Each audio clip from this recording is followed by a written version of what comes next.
이스라엘 백성들은 오늘도 주님 앞에 죄악된 모습으로 나아가는 것을 볼 수 있습니다.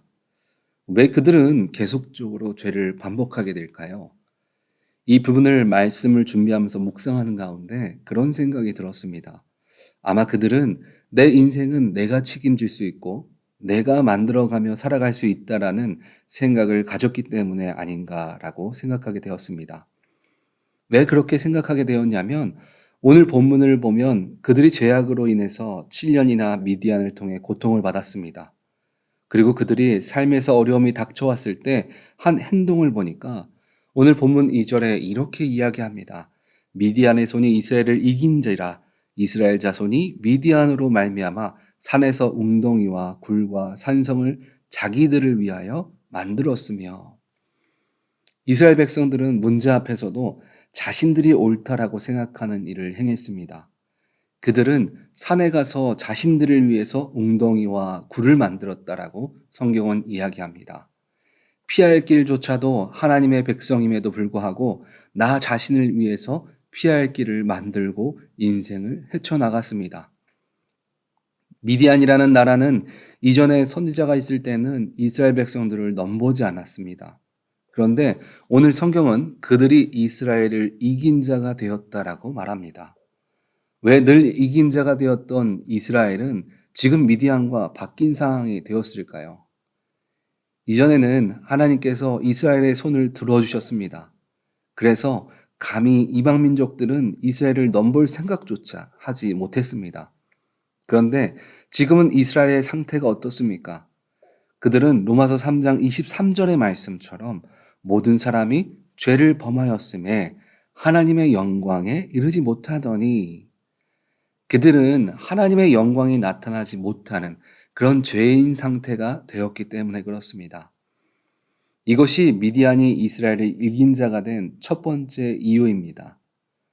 두 번째는 하나님께서 지금 미디안의 손을 들어주시기 때문에 그렇습니다. 하나님이 지금 우리들의 인생 가운데 내가 적이라고 생각하는 것들의 손을 들어주시고 있기 때문에 우리는 이길 수가 없는 것입니다. 그런 상태에서 이스라엘 백성들은 아직도 내가 살아갈 길을 스스로 찾아가고 있는 것입니다. 그런 이스라엘에게 하나님은 어떻게 하십니까? 이제는 미디안이 아니라 다른 민족들이 등장하게 됩니다. 아말렉과 동방 사람들이 등장합니다. 현재 핍박을 받아서 안 그래도 내 인생이 살아갈 길을 찾아야 했습니다.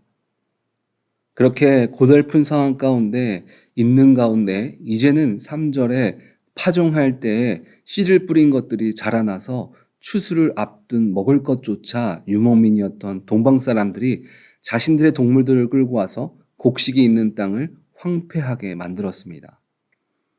그리고 이스라엘 백성들이 키우는 가축 또한 남김없이 약탈해 갔습니다. 그들의 식량뿐 아니라 재산까지 모두 약탈을 당한 것입니다. 하나님은 하나님을 떠난 자의 삶이 얼마나 비참한지를 이스라엘 백성들에게 알려주고 계신 것입니다.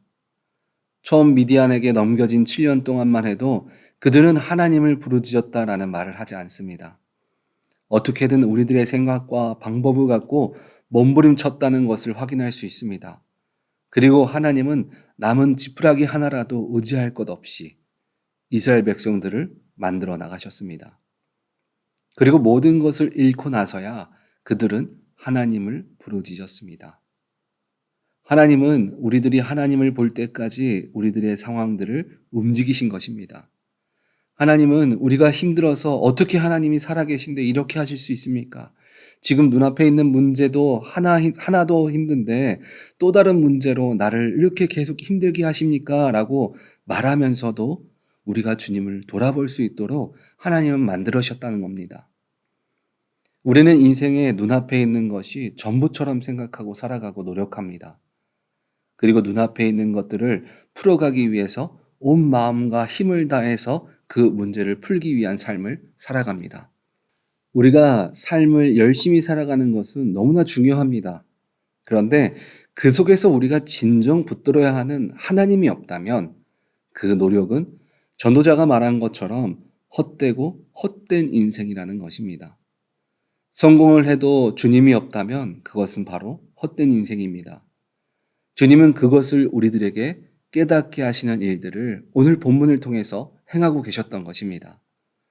오늘 본문 전체를 보면 우리는 죄를 지은 이스라엘 백성들을 향한 하나님의 분노의 모습으로 우리는 보고 생각할 수 있습니다. 그리고 오늘 본문 8절 이후에도 보면 하나님의 책망 또한 우리를 향한 하나님의 분노라고 생각할 수도 있습니다. 그런데 이 모든 것들은 하나님의 분노와 책망으로 끝나는 것이 아니라 그 가운데 한 가지 메시지가 담겨져 있음을 우리는 생각해야 합니다. 그것은 바로 구원자 되신 하나님이십니다. 이 모든 내용에는 하나님을 기억하고 붙들어야 한다는 메시지가 담겨져 있는 것입니다. 우리는 우리의 인생의 모든 부분에서 바로 하나님을 찾아 나아가는 삶을 살아가야 합니다. 이사야 55장 6절에서 7절을 보면 이렇게 말하고 있습니다. 너희는 여호와를 만날 만한 때에 찾으라. 가까이 계실 때에 그를 부르라. 악인은 그의 길을 불의한 자는 그의 생각을 버리고 여호와께로 돌아오라. 그리하면 그가 긍휼히 여기시리라. 우리 하나님께로 돌아오라. 그가 너그럽게 용서하시리라. 비록 눈에 보이는 나의 현실은 어렵고 힘들지만 그 가운데 하나님은 우리들에게 이렇게 말씀하십니다. 너희는 나를 찾으라. 너희는 나에게 돌아오라. 우리는 기쁠 때나 슬플 때, 그리고 고난받을 때나 축복이 임할 때, 어느 때라도 우리는 주님을 찾는 자가 되어야 합니다. 그런데 어떻게 찾으라고 성경은 말합니까? 우리의 죄와 생각을 버리고 주님을 찾으라고 이야기하십니다. 하나님은 분명 환경을 통해서 우리들이 주님을 바라보게 만드셨습니다. 그러나 하나님은 어떤 자가 주님을 찾을 수 있는지를 또 이렇게 말씀해 주십니다. 불의한 자, 안 믿는 자와 같은 생각을 내려놓고 오직 주님 만나기를 위해 힘쓰는 마음으로 우리는 주님을 찾아 나가야 합니다.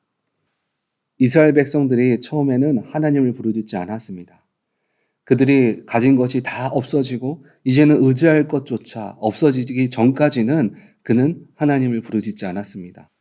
그러나 이제는 이 지푸라기 하나라도 붙잡을 것이 없는 그때에 그들은 하나님밖에 의지할 것이 없는 그 순간에 주님을 부르짖었습니다. 그리고 그 부르짖는 그 순간에 하나님은 그들을 만나 주셨습니다. 우리 인생 가운데 모든 일들은 주님께서 우리를 만나기 위한 일이심을 믿으시기 바랍니다. 주님은 우리가 예배하는 이 시간에도 그리고 우리가 서 있는 어떤 환경과 자리에서든 우리를 만나기 위해서 우리를 향해 문을 두드리고 계신 것입니다. 주님은 우리를 만나시기를 원하시고 기다리고 계십니다. 그 두드리는 모습들이 때로는 기쁨이 될 수도 있고 고통이 될 수도 있고 아픔이 될 수도 있고 연약함이 될 수도 있습니다. 그 가운데 우리는 하나님의 두드림이 무엇인지를 바라볼 수 있는 영적인 눈을 갖고 깨달으며 하나님의 이 두드림을 찾아 나가야 합니다.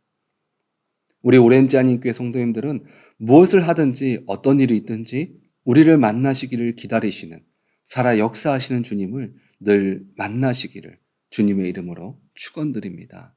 아멘.